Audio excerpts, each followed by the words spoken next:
आता आपल्या मेंदूचं सर्टिफिकेट, आपल्या मेंदूलाही तपासावं लागेल ना, हो की नाही? तुम्ही बोलला तरच मी बोलणार. हां, म्हणजे असं तुमचं मन आता घरात काय चाललं असेल, तुमचं मन अजून मला ह्या कार्यक्रमाला जायचं होतं, आता बाई किती वेळ बोलते काय माहिती, अजून मला तिकडं हळदी कुंकवाला जायचं होतं, आणि मग मला ह्या मैत्रिणीकडं जायचं होतं, नाही का? असं काही डोक्यात असेल तर ते सगळं थोडं बाजूला ठेवूया. आपण फक्त या सभागृहात आहोत आणि महिला सन्मान परिषदेत आहोत. महिलांचा आणि तोही सन्मान. तुमचा सन्मान कोण करतं? कोण करतं तुमचा सन्मान? जन्मदाता पिता, जन्मदाती आई, आयुष्यात आलेला जोडीदार, तुमच्या उदरातून जन्म घेतलेली मुलं, किंवा तुमच्यावर प्रेम करणारे किंवा न करणारे पण असणारे नातेवाईक. याच्यापैकी तुमचा सन्मान कोण करतं? कोण करतं? बोला. जीवनाचा जोडीदार यांचा करत असेल बाई. टाळ्या वाजवा यांच्या ज्योतिरावाला. ताई बसा. म्हणजे यांच्या जोडीदाराचा खरंच मनापासून कौतुक. का आपण सगळ्यांनी जोरात टाळ्या वाजल्या पाहिजे एकदा. या देशामध्ये आजचा जो आपला विषय आहे, बहुजन समाजातील महिलांची सद्यस्थिती आणि उपाय. आपल्या देशामध्ये स्त्रियांचा सन्मान हा जवळपास आपल्याकडे कुणीही करत नाही. आपल्याकडे सन्मान कोणाचा केला जातो? देवी देवतांचा. ती देवी असेल तर तिचा आहे ना सन्मान, कौतुक, साड्या, दागिने, उपहार, प्रसाद, तिचा सन्मान केला जातो. नाही असं नाही. पण स्त्री म्हणून, एक सामान्य स्त्री म्हणून या देशाच्या व्यवस्थेनं, या देशाच्या धर्मव्यवस्थेनं स्त्रीचा सन्मान करायचा असतो. हीच गोष्ट या देशातल्या माणसांना शिकवलीच नाही. शिकवलीच नाही. म्हणजे हिंदू धर्मशास्त्राने कोण कसं जन्माला आलं सांगितलं. ब्राह्मण कुठून आले, क्षत्रिय कुठून आले, वैश्य कुठून आले, शूद्र कुठून आले, पण स्त्री कशी जन्माला आली किंवा तिचं स्टेटस काय हे सांगण्याचा त्रास धर्मशास्त्र सुद्धा घेत नाही. म्हणून डॉक्टर आघा साळुंखे सर असं म्हणतात की या देशातल्या धर्मव्यवस्थेनं स्त्रीला अवर्ण ठरवलं.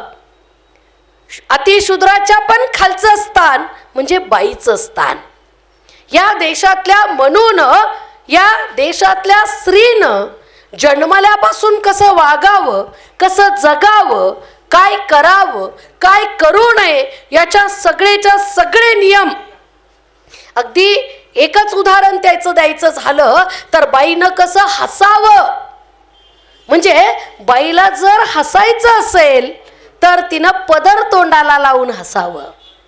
म्हणजे मोकळं हसण्याचं सुद्धा स्वातंत्र्य या देशातल्या धर्मव्यवस्थेनं आम्हा स्त्रियांना दिलेलं नाही. आणि जन्मल्यापासून आपण मुलीला काय ऐकवत जगवतो? तू परक्याचं धन आहेस, तू परक्याचं धन आहेस. म्हणजे ज्या मायबापांच्या उदरी आपला जन्म होतो ते आपल्याला सांगत राहतात की तू परक्याचं धन आहेस. ते घर आपलं नसतं.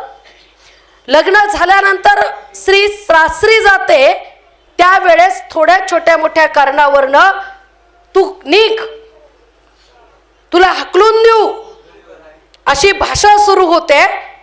म्हणजे ते घर पूर्णतः आपलं आहे असं तिला कधी वाटत नाही.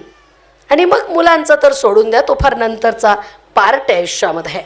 पण हे स्त्रीचं स्थान आहे. ज्या वेळेस या देशातल्या धर्मव्यवस्थेनं स्त्रीला शिक्षणाचा, माणूसपणे जगण्याचा, सुखांचे उपभोग घेण्याचा अधिकार नाकारला, त्यावेळेस या देशामध्ये सगळ्यात पहिल्यांदा स्त्रीला समानतेनं बघितलं ते या देशातल्या एका महामानवानं, आणि ते म्हणजे बुद्धानं.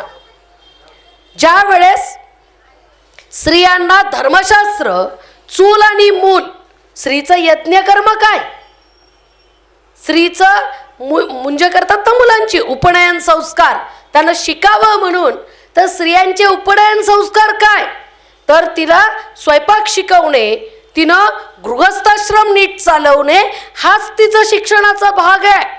आणि म्हणून मुलींना आपण याच पद्धतीचं, या चौकटीतलं प्रशिक्षण देतो. आणि धर्मव्यवस्थेच्या बाबतीत सांगायचं झालं तर धार्मिक दृष्ट्या आपल्या देशातलेच काय, जगातले सगळे धर्म पुरुषांनी लिहिले, त्याचे नियम की पुरुषांनी लिहिले. आणि म्हणून स्त्री ही त्यांच्या बाई अत्यंत दुय्यम पातळीवरती, अत्यंत खालच्या पातळीवरती गेली. बुद्ध हा जगातला पहिला महामानव आहे की ज्याने धार्मिक दृष्ट्या स्त्रियांना समान लेखलं. ज्या वेळेस बुद्धाची मावशी बुद्धांकडे गेली आणि म्हणाली, हे तथागता, जर पुरुषांना भिक्खू होण्याचा हक्क आहे तर मला भिक्खुणी होण्याचा हक्क का नाही.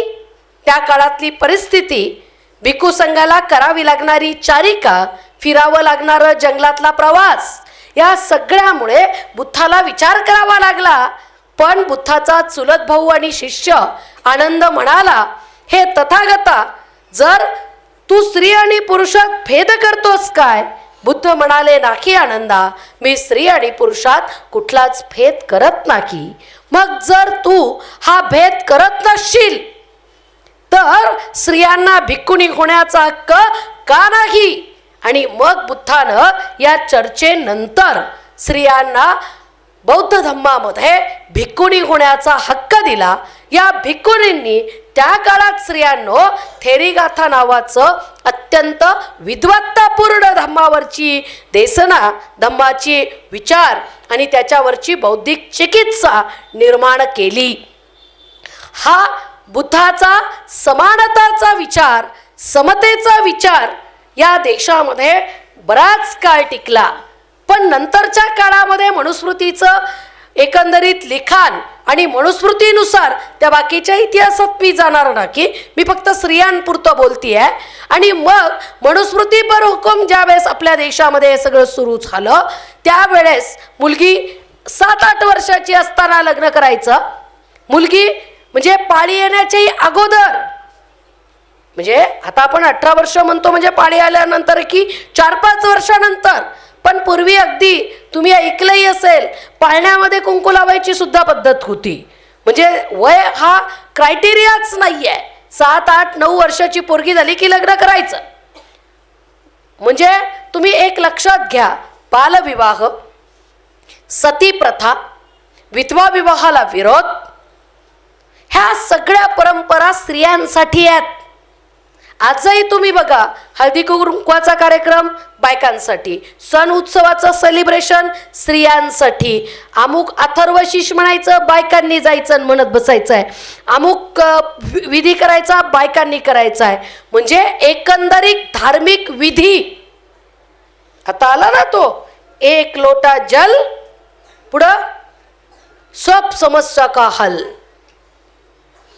एक लोटा जल घातलं महादेवाच्या पिंडीवर की सगळ्या समस्या सुटतात. आणि याच्या प्रचारक कोण, याच्या प्रचारक कोण सांगा, याचा प्रचारक कोण, तो सांगणारा, तो सांगणारा आहे. त्याच्या प्रचारक आहेत बहुजन समाजातल्या स्त्रिया. त्याच्या प्रचारक कोण आहेत, तुमच्या माझ्या भगिनी. हे सगळेच्या सगळे विधी स्त्रियांच्या भोवती का, फार महत्वाचं आहे. याचं विश्लेषण करत असताना डॉक्टर बाबासाहेब आंबेडकर असं म्हणतात की सगळी बंधनं स्त्रियांवर का घातली गेली. त्याचं कारण असं आहे की जातीचा जन्म स्त्रीच्या पोटातून होतो. त्या स्त्रीनं आपल्या जातीच्याच पुरुषासोबत लग्न करावं आणि त्याच जातीची मुलं जन्माला आणावीत. हे वॉटर टाईट कंपार्टमेंट टिकलं पाहिजे. आणि म्हणून हे सगळे बंधनं स्त्रियांवर घालण्यात आले. म्हणजे स्त्रियांना बालविवाह तिचा चॉईस तयार होण्या अगोदर, चॉईस कधी तयार होतो? शिक्षणातून समजायला लागल्यावर, चार समाजात आपण वागायला लागल्यावर आपल्याला कळतं आपल्याला अनुरूप जोडीदार कोणता असेल. बरोबर आहे की नाही? हे आपल्याला कळतं.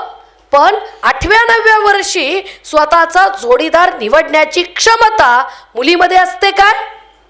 नसते. ती मुलातही नसते. ती मुलातही नसते त्या वयाच्या. म्हणजे या देशाच्या व्यवस्थेनं तुमचा माझा लग्नाविषयीचा चॉईस काढून घेतला. दुसरं सतीप्रथा. सतीप्रथा म्हणजे काय? जर काही कारणानिमित्ताने नवरा मरण पावला तर त्याच्या चितेवरती जिवंत जळायचं. कायद्यानं आपल्याकडं ती पद्धत राजामोहन राय यांनी बंद केली. मग नंतर इंग्रज सरकारचा कायदा आला. पण सतीप्रथा म्हणजे काय? तर नवऱ्याच्या सरणावरती बाईनं जिवंत जळणं. भारतीय संस्कृतीचा एक भाग. भारतीय संस्कृतीचा एक भाग. सती देवी, सतींची मंदिर आहेत का? तर नवऱ्यानंतर आजही बघा तुम्ही आजूबाजूच्या बायकांमध्ये नवरा जिवंत आहे बाई मेली तर त्या मरणाला कौतुकानं बघितलं जातं. आहेव मरण आलं म्हणतात. म्हणजे सौभाग्यवती मरण याच्यासाठी बायका म्हणजे मागणी करतात.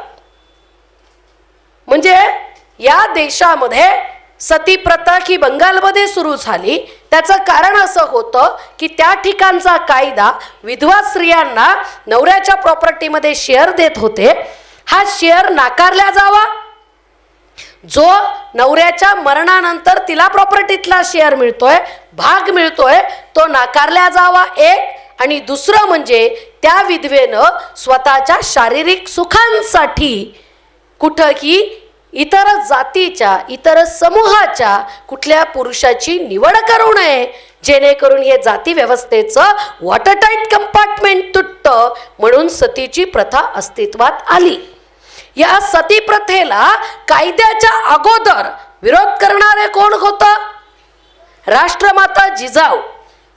शहाजी राजांच्या मरणानंतर जिजाऊ सती गेल्या नाहीत.